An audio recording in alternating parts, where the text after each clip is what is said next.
നിഷാറിന്റെ ഭാര്യയാണോ? ആ ഞാൻ ആ കുന്നത്ത് താമസിക്കുന്ന സുലേഖ എന്ന് പറഞ്ഞ പെണ്ണ് പറഞ്ഞിട്ട് വരണേ. നിങ്ങൾ ഭയങ്കര കഷ്ടപ്പെട്ട് ജീവിക്കുന്ന കുടുംബം പറഞ്ഞേ. കഷ്ടപ്പെട്ട് ജീവിക്കാന്ന് അവള് പറഞ്ഞ. അവൾക്ക് ഇതന്നെ പണി, ഞങ്ങളെ പറ്റി അനാവശ്യം പറയില്ലേ. ഇത് വാടക വീടാണോ? ആ ഇതവള് തന്നെ പറഞ്ഞേ. ഞങ്ങള് വാടക വീട്ടിലാണ്, ഞങ്ങള് വാടക കൊടുക്കാൻ പൈസ ഇല്ലാണ്ട് ബുദ്ധിമുട്ടി ജീവിക്കാന്നവള് പറഞ്ഞ.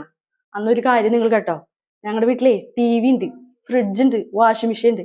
പിന്നെ അവിടെ എടുക്കണണ്ട 2 വണ്ടി, ഒരെണ്ണത്തിന് പകരം 2 വണ്ടിയാ.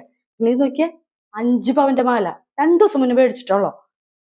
അല്ല, ഇതൊക്കെ തന്നെ അവളോട് ചോദിക്കേണ്ട ആവശ്യം നിങ്ങക്ക്? അതല്ല, കഷ്ടപ്പെട്ട് ജീവിക്കുന്ന കുടുംബങ്ങൾക്ക് ഗവൺമെന്റ് ഇത് 2 ലക്ഷം രൂപ കൊടുക്കണ്ടേ? അപ്പൊ അതൊന്നും അറിഞ്ഞിട്ട് പോവാനായിട്ട്. അതെ, അവൾക്ക് ഞങ്ങളെ പറ്റി നല്ലോണം അറിയാം. അവള് പറഞ്ഞവൾക്ക് സത്യ. ഇതൊക്കെ ഇൻസ്റ്റാൾമെന്റിൽ മേടിച്ചതാ. ഇനി ഇത് മുക്ക് പണ്ട 60 രൂപയ്ക്ക് മേടിച്ചതാ.